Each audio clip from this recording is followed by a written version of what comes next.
Selamat datang kembali di mata kuliah Manajemen Pengadaan dan Investasi TI. Saat ini kita masih ada di bab mengenai investment bagian kedua. Bagi Anda yang belum melihat bagian sebelumnya, silakan dicek di playlist. Di bagian pertama saya menjelaskan pemahaman awal dari investasi beserta siklusnya. Sekarang kita fokus ke investasi yang ada di teknologi. Ya, bahwa saat kita punya aplikasi, kita punya sistem informasi, kita punya software yang tidak ya menghasilkan positive return, ya seharusnya nggak usah dipakai begitu. Positive return ya, bukan money ya, bukan uang. Jadi positive return itu bisa jadi meningkatkan produktivitas, mempermudah pekerjaan, misalnya begitu. Ya, itu yang pertama, bukan mempersulit. Nah, itu kalau di mata kuliah yang untuk rekan-rekan manajemen ya. Misalnya yang di teman IT for Marketing, IT for HRM, Anda bisa cek di playlist. Di situ saya bahas ya ini di teori transaction cost ya, transaction cost teori. Anda bisa cek nanti di playlist yang berbeda. Deploying too many application a negative ROI. Jadi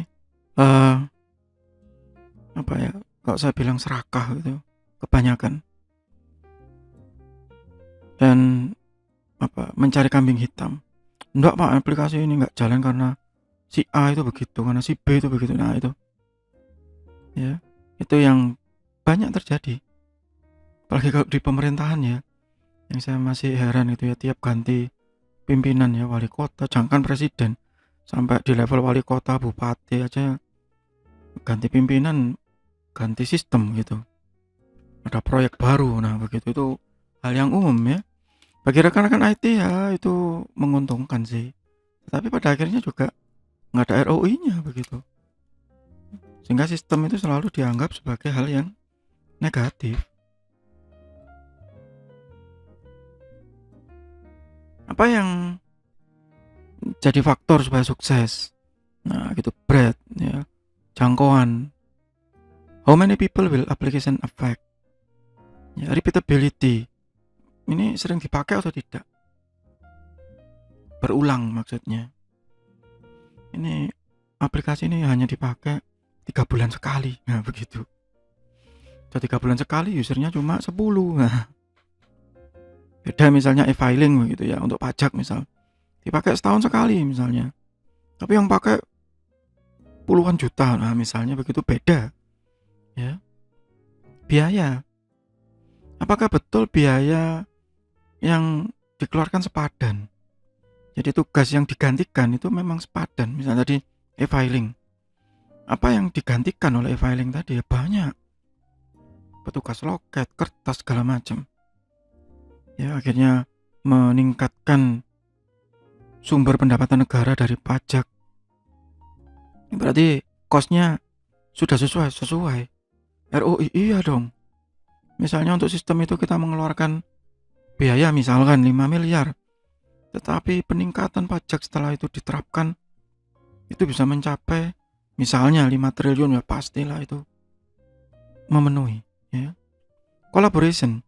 Berapa banyak yang terlibat dari internal saja.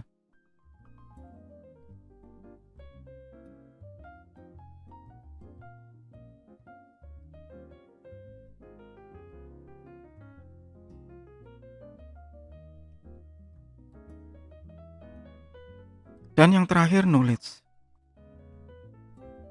Ya nanti informasinya bisa digunakan ulang, bisa dianalisis ulang misalnya.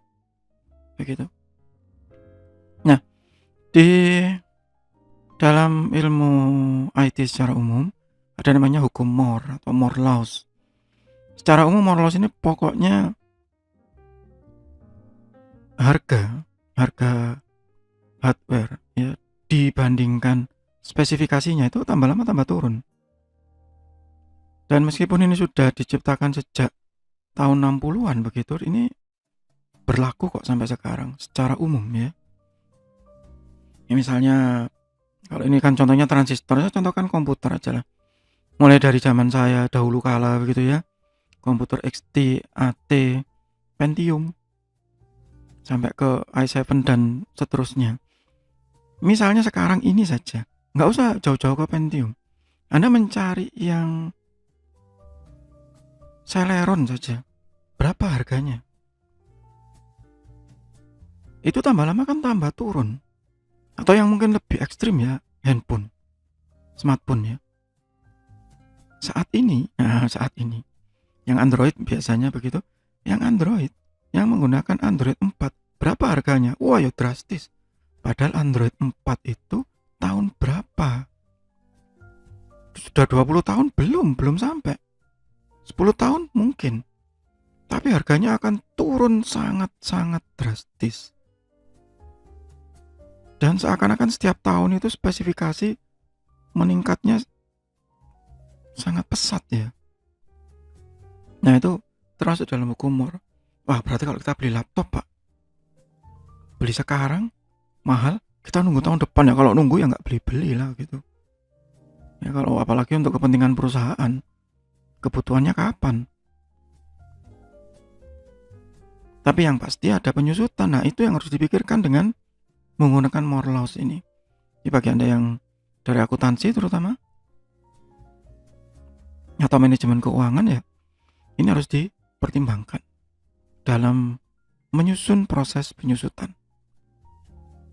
Nah contoh ini hard disk, nah begitu.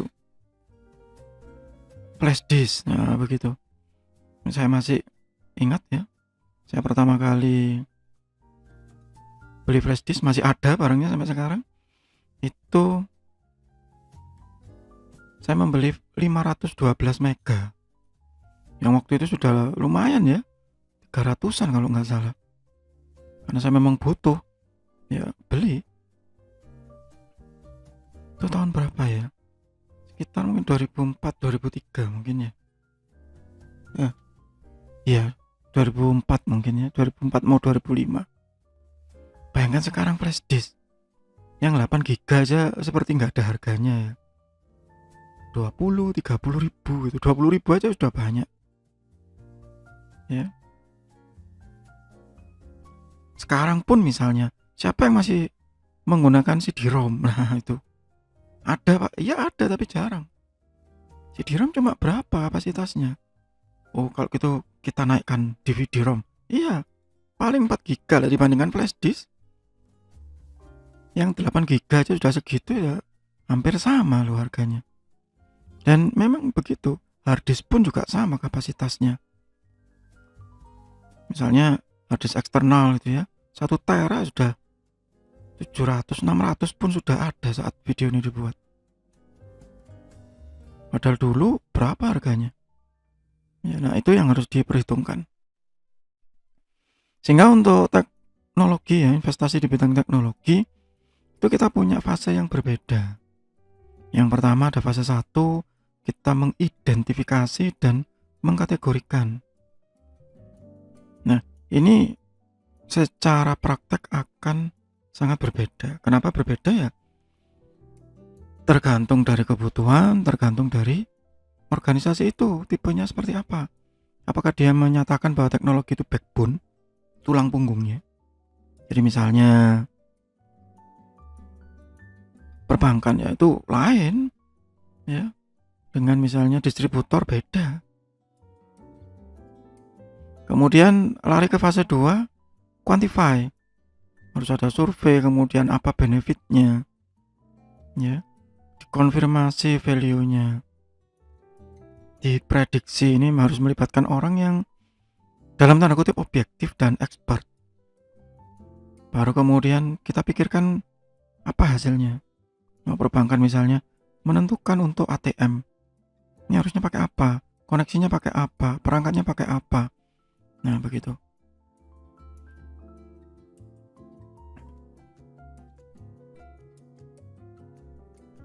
Dan secara umum langkah-langkah untuk menentukan ROI Yang pertama, ini sama sebenarnya dengan yang teknologi tadi. Itu kita melakukan identifikasi terlebih dahulu. Nah, ini harusnya dipikirkan pada saat awal, pada saat pengadaan. Itu kenapa pengadaan dan investasi. Ya. Jadi bukan setelah beli baru dipikirkan, bukan. Sebelum. Ya. Sebelum itu harus sudah diidentifikasi terlebih dahulu. Kemudian dikuantifikasikan. Pak, ini nggak bisa diangkakan kan ini berupa layanan. Ya, tetap harus dikuantifikasikan. Karena harus tercatat. Kalau nggak tercatat, ya namanya bukan investasi. Gimana caranya melihat future income gitu. Tapi ini yang diuntungkan bukan dalam bentuk uang, tapi dalam bentuk efisiensi waktu. Ya tetap ditulis, didokumentasikan. Sehingga ada assess, calculate metric. Kalau memang itu berupa jasa, ada standarnya. Kalau itu berupa barang, lebih mudah pasti. Ya, itu 3 langkah untuk ROI. Kita akan lanjutkan lagi nanti di bagian berikutnya, masih di bab mengenai investment. Bagian berikutnya kita akan mencoba mengenali cara-cara perhitungan ROI. Masih di mata kuliah manajemen pengadaan dan investasi TI. Semoga bermanfaat, tetap sehat, tetap semangat. Terima kasih.